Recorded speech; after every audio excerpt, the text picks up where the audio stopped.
ಈ ಬಾರಿ ವಾಡಿಕೆಗಿಂತಲೂ ಮೊದಲೇನೆ ರಾಜ್ಯಕ್ಕೆ ಮುಂಗಾರು ಎಂಟ್ರಿ ಕೊಟ್ಟಿದೆ. ಬಹುತೇಕ ಜಲಾಶಯಗಳು ಬೇಸಿಗೆಯ ಅಬ್ಬರಕ್ಕೆ ನೀರು ಖಾಲಿಯಾಗಿತ್ತು. ಹೆಂಗಪ್ಪ ಜೀವನ ಅಂಥೇಳಿ ರೈತರು ಕುಡಿಯೋ ನೀರಿಗೆ ಆಶ್ರಯವನ್ನು ಆಯ್ಸ್ಕೊಂಡವರು ಸಹಜವಾಗಿಯೇ ಕನ್ಫ್ಯೂಸ್ ಆಗಿದ್ರು, ಆತಂಕಕ್ಕೊಳಗಾಗಿದ್ರು. ಈಗ ಮಳೆ ಜೋರಾಗ್ತಾ ಇರೋದ್ರಿಂದ ಸಹಜವಾಗಿಯೇ ಖುಷಿ ಪಡ್ತಾ ಇದ್ದಾರೆ. ಕಲ್ಯಾಣ ಕರ್ನಾಟಕ ಹಾಗೂ ಆಂಧ್ರ ತೆಲಂಗಾಣ ರೈತರ ಜೀವನಾಡಿ ಅಂದರೆ ಅದು TB ಡ್ಯಾಮ್, ತುಂಗಭದ್ರಾ ಜಲಾಶಯ. ಈಗ ಅದಕ್ಕೆ ಮತ್ತೆ ಜೀವ ಕಳೆ ಬಂದಿದೆ.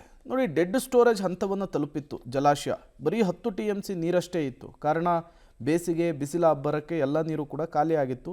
ಈ ವರ್ಷ ಅವಧಿಗೂ ಮುನ್ನವೇ ಜಲಾಶಯ ಭರ್ತಿಯ ನಿರೀಕ್ಷೆಯಲ್ಲಿ ಜಲಾನಯನ ಪ್ರದೇಶದ ರೈತರಲ್ಲಿ ಸಂತಸ ಮನೆ ಮಾಡಿದೆ. ಜಲಾಶಯದ ಗರಿಷ್ಠ ಸಾಮರ್ಥ್ಯ 101 TMC.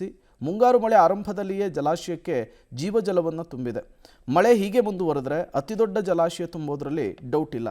ಹೀಗಾಗಿ ಕಲ್ಯಾಣ ಕರ್ನಾಟಕ ಭಾಗದ ರೈತಾಪಿ ವರ್ಗ ಭಾರಿ ಸಂತಸದಲ್ಲಿದೆ. ಎಲ್ಲಿ ಮುಂಗಾರು ಕೈಕೊಟ್ಟು ಬಿಡುತ್ತೆ, ನೀರಿರಲ್ಲ ಅನ್ನುವಂತಹ ಟೆನ್ಷನ್ ಇತ್ತಲ್ಲ, ಅದೆಲ್ಲವನ್ನು ಕೂಡ ಮಳೆ ಈಗ ದೂರ ಮಾಡಿದೆ. ಡೆಡ್ ಸ್ಟೋರೇಜ್ ತಲುಪಿದ್ದಂಥ ತುಂಗಭದ್ರಾ ಜಲಾಶಯಕ್ಕೆ ಇದೀಗ ಮತ್ತೆ ಜೀವ ಕಳೆ ಬಂದಿರುವಂಥದ್ದು. ಇದರಿಂದಾಗಿ ತುಂಗಭದ್ರಾ ಜಲಾನಯನ ಪ್ರದೇಶದ ರೈತರಿಗೆ ಇದೀಗ ಮುಖದಲ್ಲಿ ಮಂದಹಾಸ ಕೂಡ ಮೂಡಿರುವಂಥದ್ದು.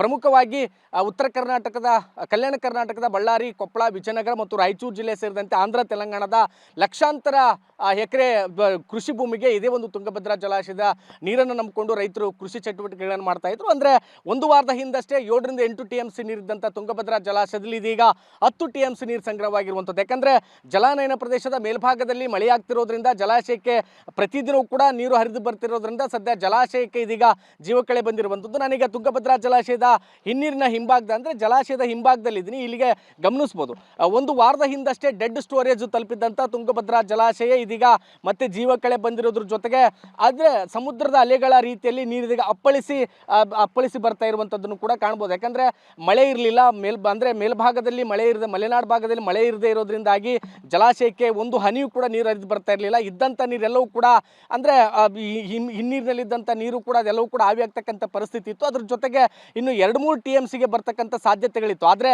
ಯಾವಾಗ ಮೇಲ್ಭಾಗದಲ್ಲಿ, ಅಂದರೆ ಮಲೆನಾಡು ಭಾಗದಲ್ಲಿ ಮಳೆ ಆಯಿತು, ಆಗ ಜಲಾಶಯಕ್ಕೆ ದಿನದಿಂದ ದಿನಕ್ಕೆ ನೀರು ಹರಿದು ಬರಲಿಕ್ಕೆ ಸ್ಟಾರ್ಟ್ ಆಯಿತು. ಹೀಗಾಗಿ ಡೆಡ್ ಸ್ಟೋರೇಜ್ ತಲುಪಿದ್ದಂಥ ಜಲಾಶಯಕ್ಕೆ ಇದೀಗ ಸಾಕಷ್ಟು ಪ್ರಮಾಣದ ನೀರು ಹರಿದು ಬಂದಿರೋದ್ರಿಂದ ಜಲಾನಯನ ಪ್ರದೇಶದ, ಅದರಲ್ಲೂ ಕೂಡ ಏನು ತುಂಗಭದ್ರಾ ಜಲಾಶಯದ ಕೆಳಭಾಗದ ನೀರನ್ನು ನಂಬಿಕೊಂಡಿದ್ದಂಥ ರೈತರಿಗೆ ಇದೀಗ ಸಾಕಷ್ಟು ಖುಷಿಯಾಗಿರುವಂಥದ್ದು. ಅಂದರೆ ಎರಡನೇ ಬೆಳೆಗೆ ನೀರು ಸಿಕ್ಕಿರಲ್ಲ ರೈತರಿಗೆ, ಮತ್ತು ಇದೀಗ ಈ ವರ್ಷ ಆದರೂ ಕೂಡ ಮುಂಗಾರು ಮತ್ತು ಹಿಂಗಾರು 2 ಬೆಳೆಗೆ ನೀರು ಸಿಗುವಂಥ ಒಂದು ಉತ್ಸಾಹದಲ್ಲಿ ಕೂಡ ರೈತರಿರುವಂಥದ್ದು. ಹೀಗಾಗಿ ರೈತರು ಕೂಡ ಸಾಕಷ್ಟು ಹರ್ಷವನ್ನು ವ್ಯಕ್ತಪಡಿಸ್ತಾ ಇದ್ದಾರೆ. ಅವಧಿಗೂ ಮುಂಚಿತವಾಗಿ ತುಂಗಭದ್ರಾ ಜಲಾಶಯ ತುಂಬತಕ್ಕಂಥ ಸಾಧ್ಯತೆ ಇರೋದ್ರಿಂದ ಉತ್ತಮವಾಗಿರ್ತಕ್ಕಂಥ ಬೆಳೆಗಳನ್ನು ಕೂಡ ಬೆಳೆದುಕೊಳ್ಬೋದು ಅನ್ನುವಂಥ ಆಶಾದಾಯಕ ಮನಸ್ಥಿತಿಯಲ್ಲಿ ಇದೀಗ ರೈತರಿದ್ದಾರೆ. ಒಟ್ಟಾರೆಯಾಗಿ ಮೇಲ್ಭಾಗದಲ್ಲಿ ನಿರಂತರವಾಗಿ ಮಳೆಯಾಗ್ತಿರೋದ್ರಿಂದ ತುಂಗಭದ್ರಾ ಜಲಾಶಯಕ್ಕೆ ನಿಧಾನವಾಗಿ ನೀರು ಹರಿದು ಬರ್ತಾ ಇದೆ. ಹೀಗಾಗಿ ಈ ವರ್ಷ ಕೃಷಿ ಚಟುವಟಿಕೆ ಮತ್ತೊಂದು ಕಡೆಗೆ ಕುಡಿಲಿಕ್ಕೂ ಕೂಡ ನೀರಿನ ಅಭಾವ ಆಗೋದಿಲ್ಲ ಅನ್ನುವಂಥ ಖುಷಿಯಲ್ಲಿ ಇದೀಗ ರೈತರಿದ್ದಾರೆ.